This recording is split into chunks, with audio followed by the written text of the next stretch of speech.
Hello दोस्तों, कैसे हो दोस्तों।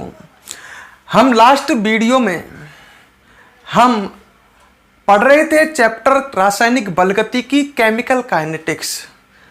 दोस्तों लास्ट वीडियो में मैं आपको पढ़ा रहा था अभिक्रिया के वेग को प्रभावित करने वाले कारक। मैं आपको दो कारक पढ़ा चुका था। एक कारक पढ़ाया था मैंने आपको पहला, कौन सा पढ़ाया था? क्रिया कारक की सांद्रता। और दूसरा मैंने क्रिया कारक की सांद्रता में क्या कहा था, याद करो। मैंने ये कहा था कि क्रिया कारक की सांद्रता प्रारंभ में तीव्र होती है और अभिक्रिया का वेग भी प्रारंभ में तीव्र होता है। धीरे धीरे क्रिया कारक की सांद्रता घटती है और अभिक्रिया का वेग भी घटती है, तो दोनों एक दूसरे के समानुपाती होते हैं। दूसरा पढ़ाया था मैंने तंत्र का ताप। मैंने कहा तंत्र का ताप भी अभिक्रिया के वेग को प्रभावित करता है। मैंने आपको समझाया था कि हर 10 डिग्री सेल्सियस ताप बढ़ाने पर अभिक्रिया का वेग दोगुना हो जाता है। फिर मैंने आपको बताया था कि कैसे ताप अभिक्रिया के वेग को प्रभावित करता है। मैंने आपको समझाया था कि ताप क्रिया कारक अणुओं को सक्रियण ऊर्जा प्रदान कर देता है। ये अब भी बना हुआ है, सक्रियण ऊर्जा प्रदान कर देता है, जिससे अभिक्रिया में भाग लेने वाले क्रिया कारक अणुओं की सांद्रता बढ़ जाती है और अभिक्रिया का वेग क्रिया कारक की सांद्रता के समानुपाती होता है। क्रिया कारक अणुओं की सांद्रता बढ़ने से अभिक्रिया का वेग बढ़ जाता है। ठीक है, तो दोस्तों अब हम पढ़ते हैं आगे। हम तीसरा प्रभावित करने वाला कारक पढ़ेंगे। तीसरा प्रभावित करने वाला कारक पढ़ेंगे हम उत्प्रेरक।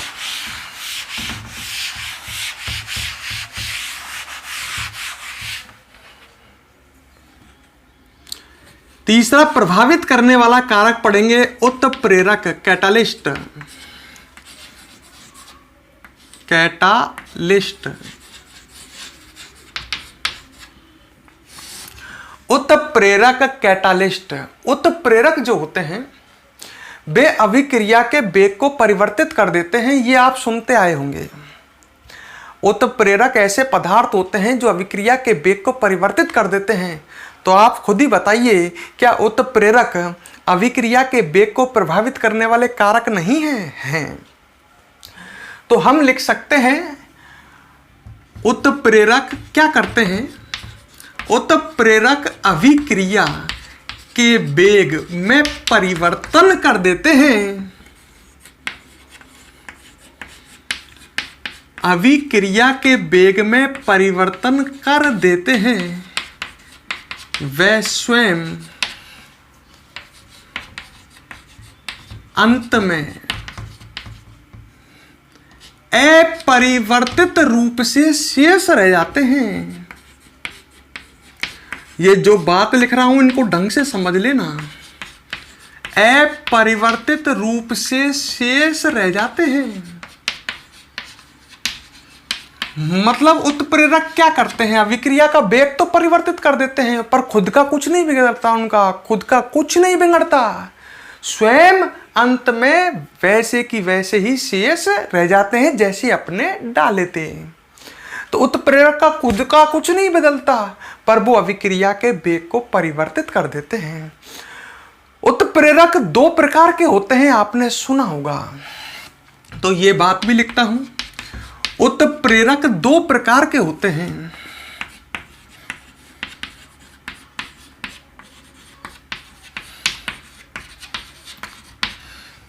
एक तो होते हैं धनात्मक उत्प्रेरक और दूसरे होते हैं, इधर लिख देता हूं, ऋणात्मक उत्प्रेरक। तो दोस्तों उत्प्रेरक दो प्रकार के होते हैं, एक धनात्मक और एक ऋणात्मक। जो धनात्मक उत्प्रेरक होते हैं वो अभिक्रिया का वेग बढ़ाते हैं, और जो ऋणात्मक उत्प्रेरक होते हैं वो अभिक्रिया का वेग घटाते हैं। भाई उत्प्रेरक मैंने क्या कहा? अभिक्रिया का वेग परिवर्तित करते हैं। जो उत्प्रेरक अभिक्रिया का वेग बढ़ाते हैं वो धनात्मक, और जो घटाते हैं वो ऋणात्मक। बात आई साहब कैसे? उत्प्रेरक कैसे अभिक्रिया के वेग को प्रभावित करते हैं? तो बिल्कुल उसी तरह से समझाता हूं मैं। इधर ग्राफ में आ जाइए। ठीक है, वही ग्राफ बना रहा हूं, ऊष्मा शोषी अभिक्रिया के लिए ही है। ये इधर ऊर्जा, ठीक, और इधर ले लिया वही अभिक्रिया की प्रकृति। ये ऐसा बिल्कुल ग्राफ लास्ट क्लास में ताप को समझाने के लिए, अभिक्रिया के वेग पर तंत्र के ताप का प्रभाव समझाने के लिए भी बनाया था। ये ऊर्जा, अभिक्रिया की प्रगति, वही ग्राफ। मान लो ये क्रियाकारक अणुओं को इतनी ऊर्जा चाहिए, ठीक है। अब ढंग से सुनना, क्रियाकारक अणुओं को इतनी ऊर्जा की आवश्यकता है, ठीक है, और क्रियाकारक अणुओं के पास इतनी औसत ऊर्जा है ना। तो हमने क्या किया, और ये ऊर्जा अतिरिक्त चाहिए उन्हें क्या बदलने के लिए, उत्पाद में बदलने के लिए। यहां तक ढंग से देख लीजिए, ये क्रियाकारक अणुओं के पास औसत ऊर्जा, कितनी ऊर्जा अतिरिक्त चाहिए, ये ऊर्जा अतिरिक्त चाहिए, न्यूनतम अतिरिक्त ऊर्जा। ये ऊर्जा है कौन सी, सक्रियण ऊर्जा, EA, सक्रियण ऊर्जा। अभी उत्प्रेरक नहीं डाला है, मैं लिख देता हूं, ये है बिना उत्प्रेरक के सक्रियण ऊर्जा। मतलब क्रियाकारक अणुओं को इतनी ऊर्जा अतिरिक्त चाहिए, क्या, किसमें बदलने के लिए, उत्पाद में बदलने के लिए। अच्छा, अब मैं इसमें धनात्मक उत्प्रेरक डालता हूं। धनात्मक उत्प्रेरक क्या करेगा, आप समझना ढंग से, इस सक्रियण ऊर्जा को घटा देगा। जैसे ये पहले सक्रियण ऊर्जा इतनी चाहिए थी, अब ये ग्राफ इस तरह से चलेगा, तो ये सक्रियण ऊर्जा अब घट गई है। ढंग से आप देखो तो ये इतनी रह गई। क्रियाकारक अणुओं को अब इतनी ऊर्जा चाहिए केवल, बड़े ध्यान से देखना, इसमें गपशप होगी। पहले क्रियाकारक अणुओं को इतनी ऊर्जा चाहिए थी, धनात्मक उत्प्रेरक ने क्या किया, सक्रियण ऊर्जा घटा दी। जब सक्रियण ऊर्जा घट जाएगी तो अभिक्रिया में भाग लेने वाले अणु ऑटोमेटिक बढ़ जाएंगे। भाई अक्रियाकारक अणुओं की औसत ऊर्जा कितनी है, 40, तो वहां पर अणु तो ऐसे भी हैं जिनकी ऊर्जा 70 भी है, 60 भी है। अब वे तो अभिक्रिया करने लग जाएंगे ना। मेरी बात समझो, नू समझो, दूसरी तरह समझाता हूं। एक बर्तन में 3 तरह के अणु हैं, 20, 40 और 60 वाले, ठीक है, और अभिक्रिया के लिए ये 80 है। सक्रियण ऊर्जा कितनी है, 80। अब इसने घटा के 60 कर दी, तो ये अणु तो क्रिया करने लग जाएंगे। सक्रियण ऊर्जा मेरे मत लेने का मतलब है कि भाई पहले क्रियाकारक अणुओं को कितनी ऊर्जा चाहिए थी, 40 चाहिए थी। अब ये ऊर्जा घट गई तो क्रियाकारक अणु जिनकी ऊर्जा टोटल 60 है, वे भी तो अभिक्रिया करने लग जाएंगे। तो अभिक्रिया में भाई सुनो, मान ले पात्र में 3 तरह के क्रियाकारक अणु हैं, कुछ की ऊर्जा 20 है, कुछ की ऊर्जा 40 है, कुछ की ऊर्जा 60 है। और अभिक्रिया करने के लिए कितनी ऊर्जा चाहिए, उनके पास टोटल ऊर्जा होनी चाहिए 80। अब 80 तो किसी के पास है ही नहीं। ऐसे मैंने धनात्मक उत्प्रेरक डाला, इसने अभिक्रिया के लिए जो पहले 80 ऊर्जा चाहिए थी वो कितनी कहला दी, 60 पर। तो अब ये अणु क्रिया करने लग जाएंगे। तो अभिक्रिया में भाग लेने वाले क्रियाकारक अणुओं की सांद्रता नहीं बढ़ी क्या, अभिक्रिया का वेग बढ़ जाएगा। पहले अभिक्रिया में भाग लेने वाले क्रियाकारक अणुओं की सांद्रता कितनी थी, 0। अब ये अणु भाग लेने लग गए ना जिनकी ऊर्जा 60 थी। मतलब उत्प्रेरक ने सक्रियण ऊर्जा पहले 40 थी, वो घटा दी है। धनात्मक उत्प्रेरक ने, ये है EA1, किसके कारण, धनात्मक उत्प्रेरक के कारण। ये भी सक्रियण ऊर्जा है पर धनात्मक उत्प्रेरक के कारण। तो धनात्मक उत्प्रेरक क्या करता है दोस्तों, क्लियर समझ लो, सक्रियण ऊर्जा को घटा देता है, जिससे अभिक्रिया में भाग लेने वाले क्रियाकारक अणुओं की सांद्रता बढ़ने से अभिक्रिया का वेग बढ़ जाता। और ऋणात्मक क्या करता है, इसमें वृद्धि कर देगा। और इस ग्राफ को और ऊपर तक ले जाते हैं। समझ गए मेरी बात को, नहीं समझ में आई, आ गई होगी। मतलब ये एक और ऊर्जा आ गई, अगर आप ढंग से देख रहे हो तो। ये मैं यहां बना देता हूं इसका सिंबल।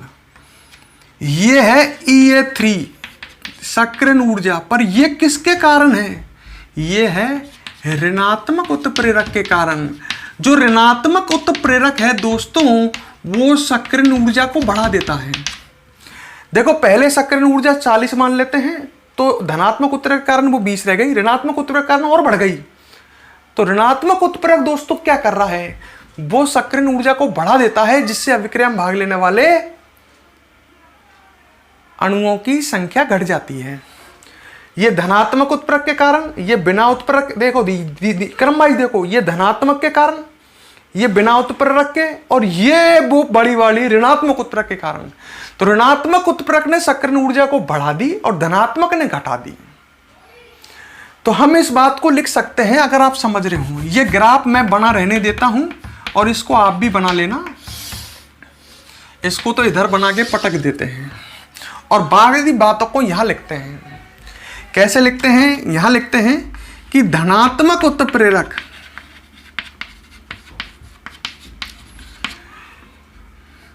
सक्रिय ऊर्जा को कम कर देते हैं, कम कर देते हैं, जिससे अभिक्रिया में भाग लेने वाले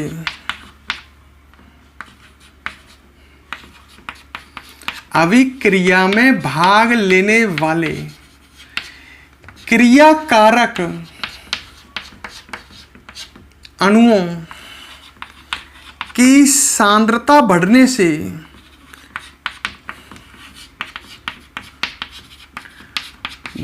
से अभिक्रिया का वेग बढ़ जाता है। अभिक्रिया का वेग बढ़ जाता है। दोस्तों ऋणात्मक उत्प्रेरक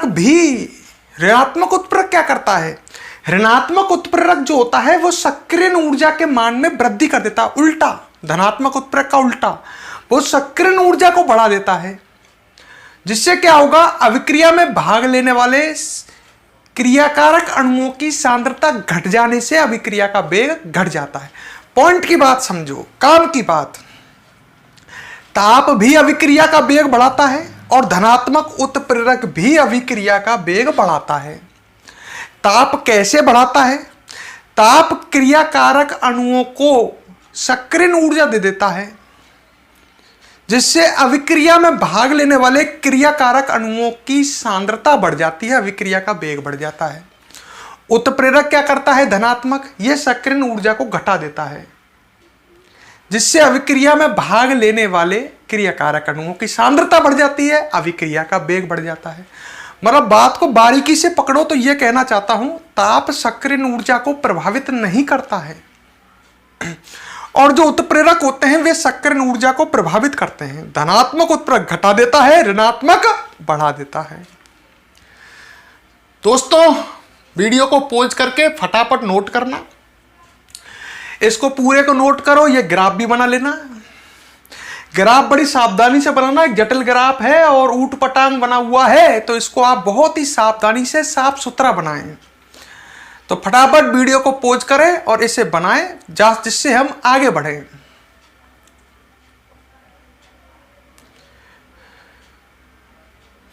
अब हम आगे बढ़ते हैं दोस्तों। अब हम देखते हैं चौथा प्रभावित करने वाला कारक। हम दोस्तों 3 प्रभावित करने वाले कारक पढ़ चुके हैं, अभिक्रिया के वेग को 3 प्रभावित करने वाले कारक पढ़ चुके हैं। पहला प्रभावित करने वाला कारक मैंने पढ़ाया था आपको, क्रियाकारक की सांद्रता। दूसरा प्रभावित करने वाला कारक पढ़ाया था तंत्र का ताप और तीसरा पढ़ाया था उत्प्रेरक। चौथा प्रभावित करने वाला कारक, देखो तंत्र का ताप और उत्प्रेरक ये दोनों इंपॉर्टेंट है, इन्हें ढंग से समझ लेना। इन पर से क्वेश्चन बन जाते हैं कि कैसे उत्प्रेरक अभिक्रिया के वेग को प्रभावित करता है, और ऐसे भी क्वेश्चन बन सकता है तंत्र का ताप कैसे अभिक्रिया के वेग को प्रभावित करता है। अब हम पढ़ते हैं चौथा प्रभावित करने वाला कारक।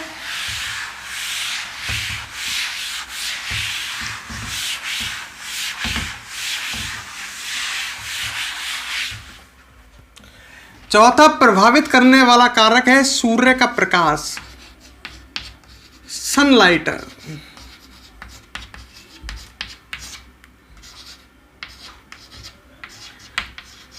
जो सूर्य का प्रकाश है, सनलाइट है, यह भी कुछ अभिक्रियाओं के वेग को तीव्र कर देता है।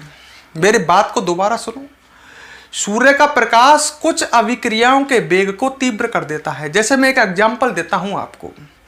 यह अभिक्रिया लिखी हुई है H2 + Cl2, मतलब हाइड्रोजन गैस और क्लोरीन गैस क्रिया कर रही हैं। सूर्य के प्रकाश की उपस्थिति में तो 2 HCl अणु बन जाएंगे अगर दोनों के एक एक अणु क्रिया कर रहे हैं तो। मतलब ये अभिक्रिया सूर्य के प्रकाश की उपस्थिति में हो जाती है। पर अगर यही अभिक्रिया आप अंधेरे में कराते हो H2 + Cl2, मतलब इन दोनों गैसों की क्रिया कराते हो, पर कंडीशन बदल दी, सूर्य के प्रकाश की जगह अब अंधेरा है,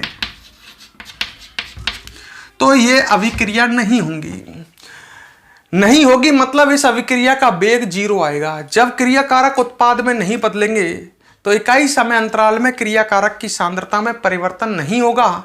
मतलब इस अभिक्रिया का वेग 0 है। इस अभिक्रिया का वेग कुछ ना कुछ है, 0 नहीं है। तो आप क्या समझ रहे हो?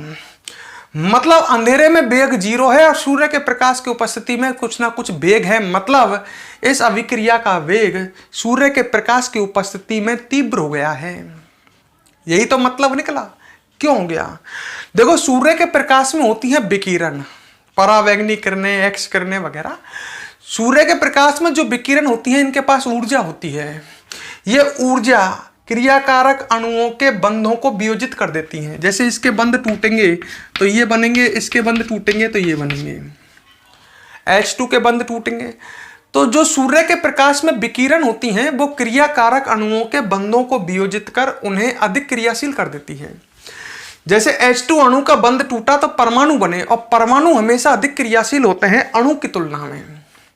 तो एक तरह से क्या कर रही है, सूर्य के विकिरण अणुओं को परमाणु में विभक्त करके उन्हें अधिक क्रियाशील कर देती है। जब क्रियाकारक अधिक क्रियाशील हो जाएगा तो अभिक्रिया का वेग अधिक आएगा। तो तुम समझ सकते हो कि सूर्य का प्रकाश किस प्रकार कुछ अभिक्रियाओं के वेग को तीव्र करता है। तो हम ऐसे ही लिख सकते हैं, सूर्य का प्रकाश, बात को इसी तरह से समझो जैसे मैं बोल रहा हूं, कुछ अभिक्रियाओं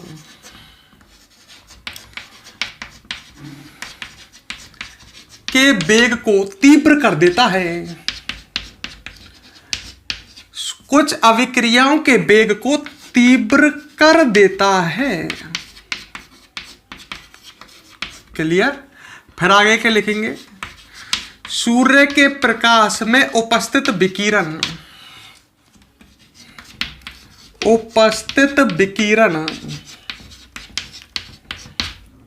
क्या करती हैं? क्रियाकारक अणुओं में उपस्थित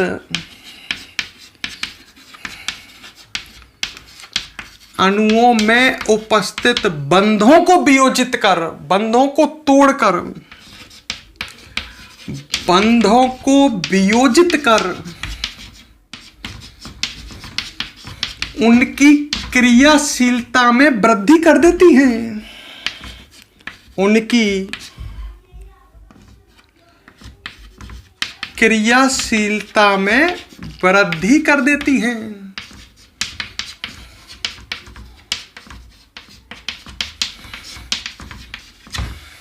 समझ गए? और आगे लिख सकते हो, जिससे अभिक्रिया का वेग बढ़ जाता है।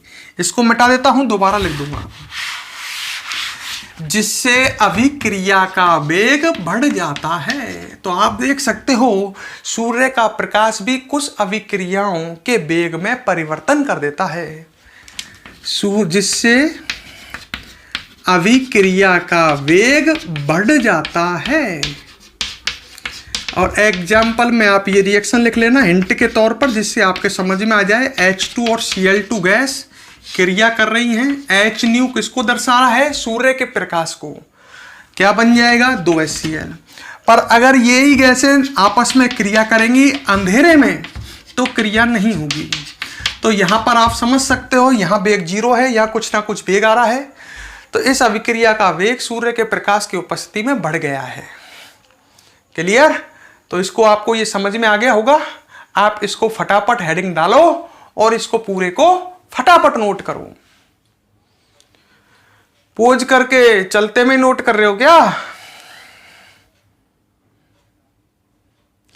अब हम अगला कारक पढ़ते हैं।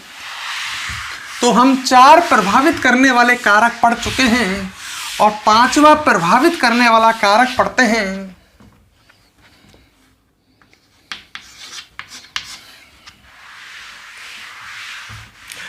क्रिया कारक का पृष्ठीय क्षेत्रफल। क्रिया कारक का पृष्ठीय क्षेत्रफल। अब इसको पहले समझो, ठीक है? देखो, मान लो आपके पास एक बड़ी लकड़ी का टुकड़ा है और इस लकड़ी को आपने चूर्णित कर दिया। ये इस लकड़ी का बुरादा है। तो आपके पास एक बड़ी लकड़ी है, ऐसे समझ लो, और ये एक किसी लकड़ी का बुरादा है। अब मुझे बताइए, जलाएं अगर हम इन्हें तो कौन तीव्रता से जलेगा? जल्दी कौन जलेगा? तीव्रता से ये जलेगा, बुरादा। लकड़ी जलने में बहुत टाइम लेती है, बुरादा तीव्रता से जलता है, तेजी से जलता है, बहुत कम समय में जल जाता है। इसका मतलब जब हम लकड़ी को जलाते हैं तो दहन अभिक्रिया होती है। तो कौन दहन अभिक्रिया तीव्र कर रहा है? लकड़ी का जलना दहन होना, जलना दहन होना, दहन अभिक्रिया। किसका दहन तीव्र होता है? आपने कहा चूर्णित लकड़ी का या लकड़ी के बुरादे का। मैंने की क्यों? तो वही बात तो मैं समझाना चाहता हूं। देखो, यहां पर क्या हुआ है, जब लकड़ी को हमने चूर्णित किया है तो उसका पृष्ठीय क्षेत्रफल बढ़ गया, नहीं बढ़ गया?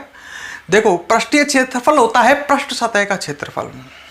यह लकड़ी है, इसकी पृष्ठ सतह का क्षेत्रफल, इसका पृष्ठीय क्षेत्रफल। जब लकड़ी को चूर्णित कर दिया तो अंदर के अणु भी बाहर आ गए, और अंदर भी अणु भी बाहर आ गए, तो पृष्ठ सतह का क्षेत्रफल बढ़ गया। तो लकड़ी को जब चूर्णित करते हैं या किसी भी पदार्थ को या क्रिया कारक को चूर्णित करते हैं तो पृष्ठीय क्षेत्रफल बढ़ जाता है। साथ में क्या होता है? अभिक्रिया में भाग लेने वाले अणुओं की सांद्रता बढ़ जाती है। कैसे बढ़ गई? जैसे मैंने इस लकड़ी को चूर्णित किया, पहले लकड़ी को जला रहा था तो पहले बाहर के अणु जलते हैं, फिर अंदर के जलते हैं। यहां पर क्या हो रहा है कि अंदर के अणु और बाहर के अणु सब एक साथ जलते हैं, क्योंकि सब अणु बाहर आ गए हैं। मतलब एक तरह से अभिक्रिया में भाग लेने वाले अणुओं की सांद्रता बढ़ गई है, क्रियाकारक अणुओं की। तो अभिक्रिया का वेग, सीधी सी बात कहूं, इतना डिटेल में नहीं, सिंपल समझो। क्रियाकारक का पृष्ठीय क्षेत्रफल भी अभिक्रिया के वेग को प्रभावित करता है। यदि किसी क्रियाकारक को आप चूर्णित करते हैं, चूर्णित करने का मतलब पृष्ठीय क्षेत्रफल बढ़ाते हैं। यदि आप किसी क्रियाकारक को चूर्णित करते हैं तो क्रियाकारक अणुओं की सांद्रता बढ़ जाती है। क्यों बढ़ जाती है? चूर्णित करने पर अंदर के अणु भी बाहर आ जाते हैं, और क्रियाकारक अणुओं की सांद्रता बढ़ने पर अभिक्रिया का वेग बढ़ जाता है। आपको पता है, अभिक्रिया का वेग क्रियाकारक की सांद्रता के समानुपाती होता है। तो यही बात हम लिख सकते हैं, ठीक है? हम ये लिख सकते हैं, अभिक्रिया का वेग क्रियाकारक के पृष्ठीय क्षेत्रफल पर भी। एक एक चीज को समझो, आप पीछे नोट किया करो, जब मैं इसको लिखता हूं तब भी समझाता हूं। अभिक्रिया का वेग क्रियाकारक के पृष्ठीय क्षेत्रफल पर भी निर्भर करता है।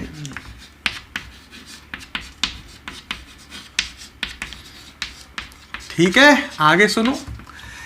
क्रियाकारक को चूर्णित करने पर, क्या करने पर? चूर्णित मतलब उसको पीसने पर, छोटे छोटे टुकड़ों में बांटने पर, चूर्णित करने पर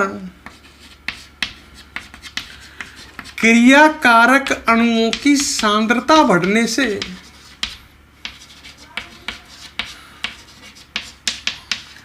क्रियाकारक को आप चूर्णित कर रहे हो तो क्या बढ़ा रहे हो? पृष्ठीय क्षेत्रफल।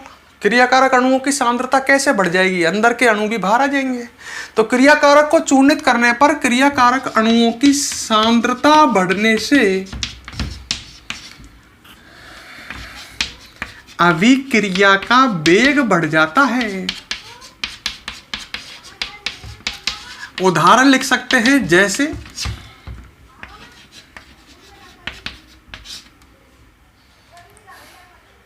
ठीक है, जैसे चूर्णित लकड़ी का दहन, चूर्णित लकड़ी समझ गए, छोटे छोटे टुकड़ों वाली बुरादा। चूर्णित लकड़ी का दहन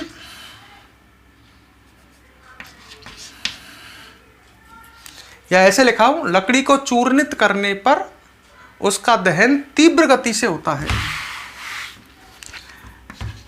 लकड़ी को चूर्णित करने पर उसकी दहन क्रिया तीव्र वेग से होती है। मतलब वेग बढ़ गया चूर्णित करने पर। लकड़ी को चूर्णित करने पर उसकी दहन क्रिया तीव्र वेग से होती है। तो नोट कर लो, छोटा सा टॉपिक है, आसानी से समझ में आ जाएगा, कोई कठिनाई नहीं है, नोट कीजिए फटाफट।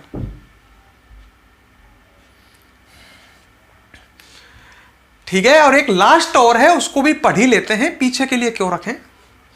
एक वीडियो और बनानी पड़ेगी, नहीं तो इनको लास्ट और पढ़ लेते हैं। छठा, नंबर 6, प्रभावित करने वाला लास्ट कारक नंबर 6, क्रिया कारक व उत्पाद की प्रकृति। संग संग नोट्स बनाओ, ज्यादा बेहतर है, ना कि पीडीएफ में से नोट करने के बजाय। संग संग नोट्स बनाओगे, समझ में आता चलेगा, लिखते चलोगे, मजा आएगा। क्रिया कारक व उत्पाद की प्रकृति। सुनो, अब मेरी बात को समझो। देखो, मान लो मैं इसी अभिक्रिया को समझाता हूं। ये H2 + Cl2 और इससे बन रहा है 2HCl। ऐसे लिखा है मैंने, अलग तरह से समझ में आ जाएगा। देखो, अभिक्रिया में क्या होता है, पुराने बंध टूटते हैं, ये पहले वाले बंध टूटेंगे, फिर नए बंध बनेंगे H और Cl के बीच में। पुराने बंध टूटते हैं मतलब H और H के बीच का बंध, Cl और Cl के बीच का बंध टूटेगा। मतलब अभिक्रिया में होता क्या है, क्रियाकारक अणुओं में उपस्थित बंध टूटते हैं और उत्पाद में नए बंधों का क्या होता है, निर्माण। नया बंध बना है ना, पहले थोड़ी था H और Cl के बीच में।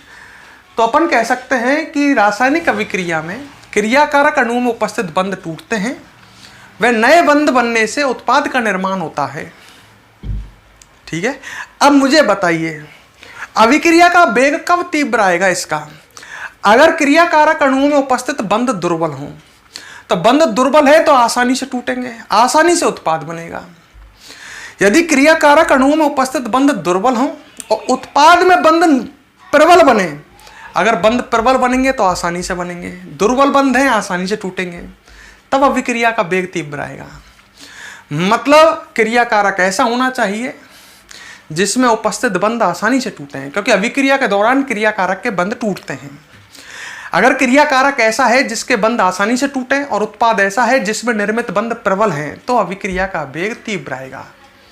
तो क्रियाकारक की प्रकृति कैसी होनी चाहिए, ऐसी होनी चाहिए जिसमें उपस्थित बंध दुर्बल हों, और उत्पाद जो बने उसकी प्रकृति कैसी होनी चाहिए कि उसमें निर्मित बंध प्रबल हों, तब अभिक्रिया का वेग तीव्र आएगा। तो हम इस बात को लिख सकते हैं, हम लिख सकते हैं अभिक्रिया के दौरान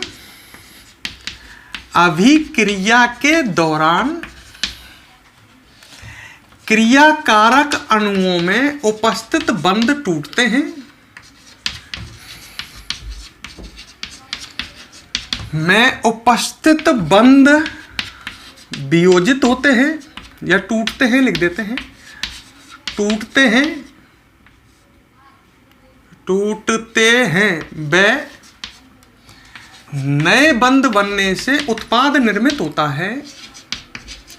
नए बंध बनने से उत्पाद निर्मित होता है।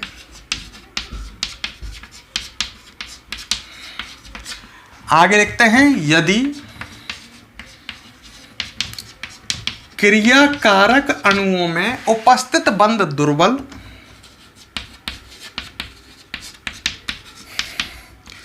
उपस्थित बंध कैसे हों, दुर्बल, वे निर्मित उत्पाद में उपस्थित बंध प्रबल हों, निर्मित उत्पाद अणुओं में उपस्थित बंध प्रबल हों,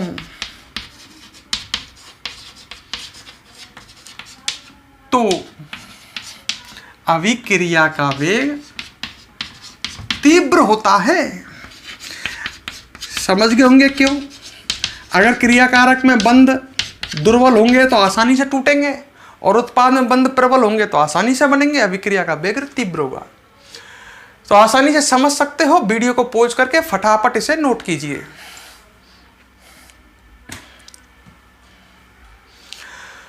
तो दोस्तों, ये दो वीडियो में, पार्ट फर्स्ट और पार्ट सेकंड, दो वीडियो में हमने अभिक्रिया के वेग को प्रभावित करने वाले कारक पढ़े, टोटल 6।